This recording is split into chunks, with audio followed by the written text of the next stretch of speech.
Since the presidential election in November, the stock market has done nothing but go up, up, up, with the S&P 500, NASDAQ, and the Dow Jones Industrial Average hitting record highs. Is this surge a reaction to Donald Trump's business-friendly policies, or is the market cruising for a correction once he takes office? Here to peer into the stock market future are Marc, wealth advisor and founder of Fairhaven Wealth Management, and Susan Schmidt, Senior Portfolio Manager and Research Analyst for Westwood Holdings Group. Welcome both to Chicago tonight. Marc, let me begin with you. Since the election, the stock market, as I mentioned, has been heading pretty much straight up. How come?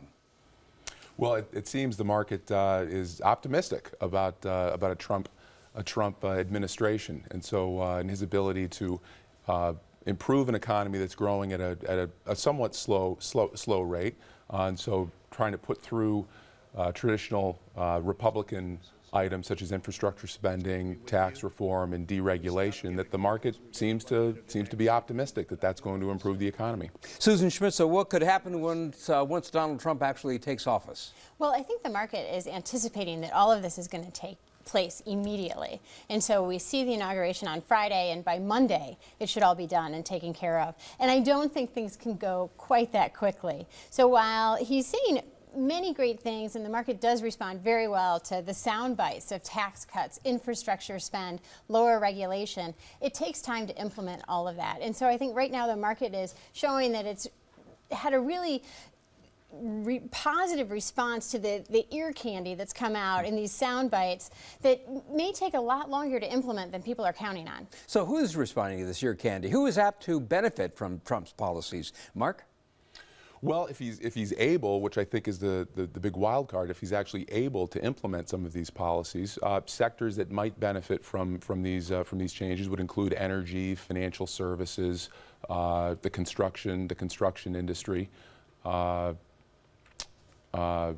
again, just depending on how he's able to execute on these promises that he's made. Susan, how do you see it in terms of who could benefit? What sectors could benefit? I think that's exactly right. I think we've seen energy, certainly anything infrastructure. So if you think of big construction, road building, actual public buildings, and then anyone who's got money that's domiciled overseas, there's a lot of talk of repatriation of those funds. And so, and the other big area that Trump has been very positive on is defense. So the defense companies should do very well. But there are some wild cards in here. So we've just seen in the last week, we're not really sure where he stands on health care. We don't have a lot of details behind that. Have done really well under the Affordable Care Act. Is the health industry in general sort of in a state of uncertainty, I would imagine, Marc? I'd completely agree with that, and the health industry, so while there have been pockets that have benefited from the Affordable Care Act, a number of insurers have pulled out entirely because it's been wildly unprofitable for them. So I think there's a tremendous amount of uncertainty about again, the policies that the new administration will pursue, and then their effectiveness at actually implementing those policies. Susan, any other sectors that could see trouble under President Trump?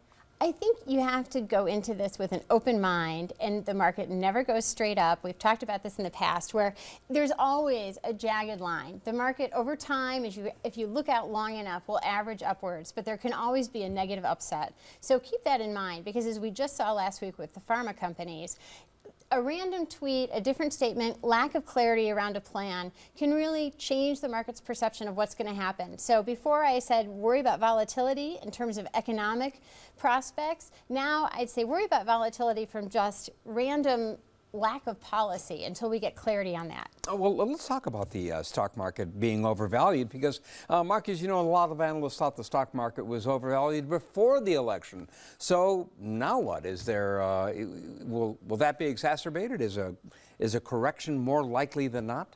Well, we're about to start year 9 of this expansion since the last economic downturn, and so I think it's fair to say that we're closer to a pullback than we are another 8 years of expansion. But that is not to say that if the administration is able to generate more growth out of the economy, I think that there is room for the stock market to continue.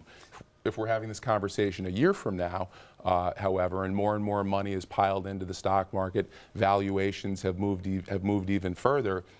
We get interest rate increases from the Fed, which is what they have forecast. Then I'd be more defensive than I am at the moment. Susan, you alluded to some of the statements that Donald Trump is apt to make, twittering and so forth. What is the impact of his tweets? Well, it's interesting to see that the market, I think, is actually getting a little bit smarter about this. So we've seen a succession of tweets to different companies and addressed to different CEOs. And I think initially, I think Boeing was the first one, that reaction from the market was rather extreme. So there was a little bit of a pullback. People were really concerned about it. As we went on to Lockheed Martin and then on to Toyota, you saw that there was minimal reaction. So the market is understanding that this is the new way of communication for this president. It's unprecedented, so it's very unusual.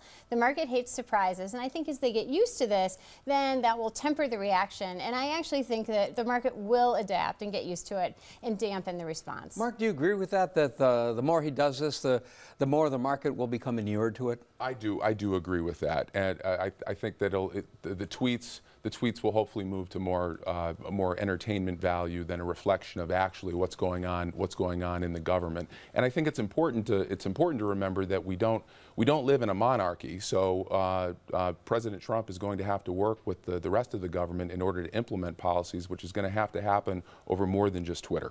How about the bond market, Susan? How is it expected to perform this year? You know, bonds are seen by many as a relatively safe haven in a time of unpredictability. What are your thoughts? Always, but interest rates are going up, and bond prices and interest rates are like a seesaw. So when bond prices go down, interest rates are going up. We're seeing that now with bond prices falling because interest rates are rising. And we've seen the communications from the Fed and the expectation with all this growth that there might be better indicators of inflation. If inflation goes up, the Fed is more likely to raise interest rates.